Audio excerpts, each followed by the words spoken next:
Well, joining me now is the New York Post editor-at-large, Kelly Jane Torrance. Kelly, thanks for joining me. I just played a little while ago in the show here some of the comments from Whoopi Goldberg, where she compared the United States to Iran and said, well, it was much of a muchness if you're a minority group.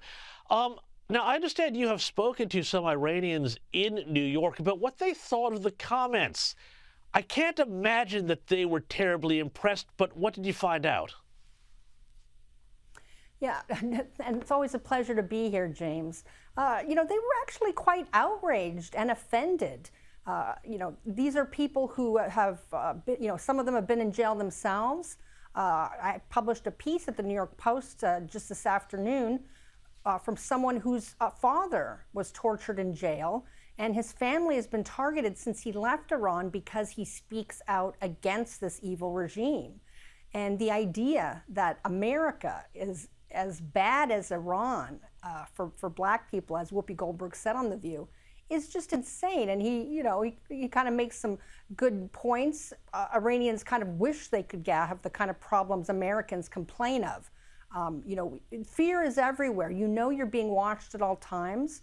Anything you say could be used against you, even if you don't say something. They can just have trumped up charges. And of course, there's public hangings of political dissidents to send a message to the rest of the population: don't speak out. If Whoopi would like to really know what it's like in Iran, I'm happy to pay for a one-way ticket for her to check it out for herself.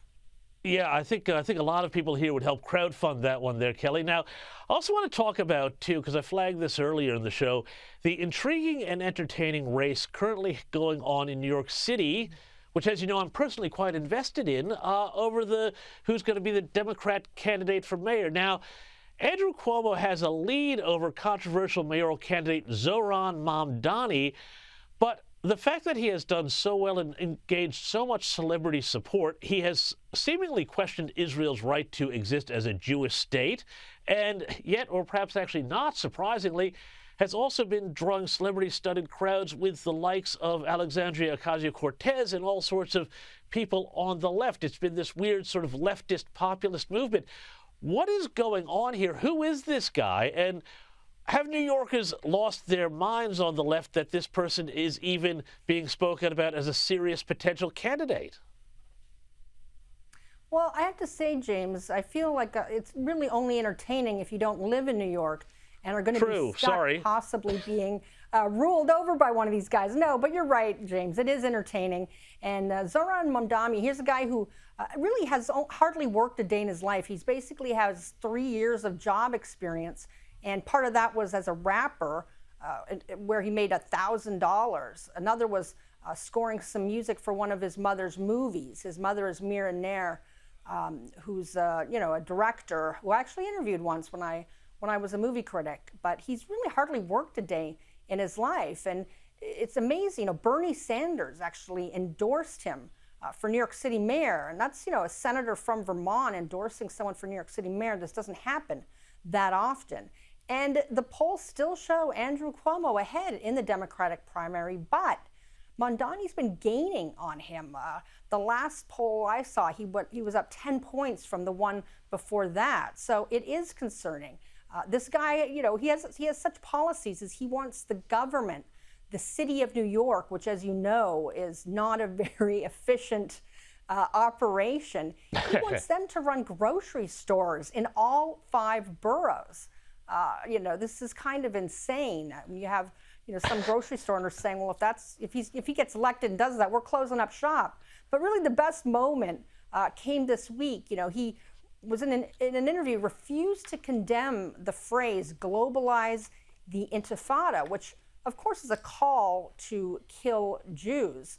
And he was roundly, criticized for that, including by someone, some of his allies. And so he gave a tearful address to reporters saying it pains him to be called an anti-Semite. But that's exactly what the guy is. So, you know what? I think you're right, James. It is pretty entertaining.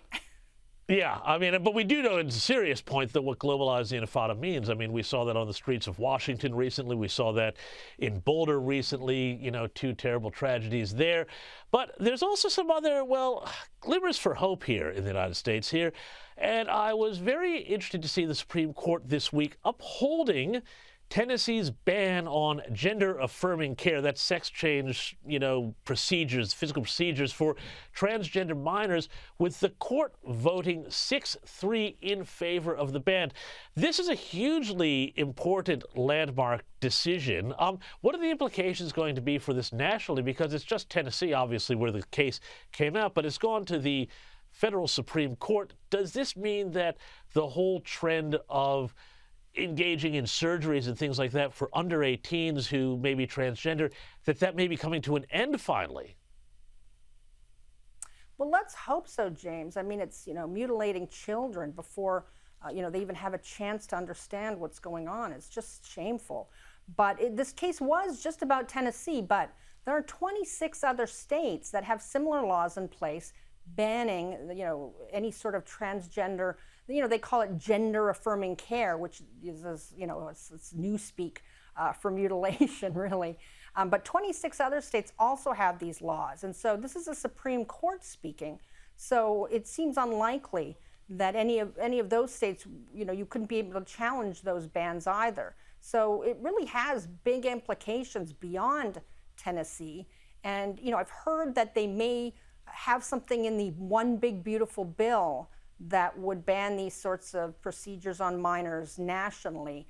But really, it's the states that matter, and they're the ones that really are going to be the ones setting legislation on it. So it's huge, and it really is a chance for hope. I mean, the United States is way behind on this. Other countries, you know, the United Kingdom has seen the, you know, how terrible this is and the damage it's done to children, and has stepped back long before the United States. So, you know, we're really catching up here, and it's really about time. I mean, you know, I've talked to a number of people who were, you know, confused kids, and were basically pushed into it by doctors or therapists, and came to regret it. And it's you know, it's lifelong, you know, changes their life when they go through some of these procedures. So, you know, these doctors and therapists have a lot to answer for. Yeah, well, if you think you're behind in the United States, you should come down to Australia sometime. Kelly Jane Torrance, we're going to have to leave it there, but thank you so much for joining me here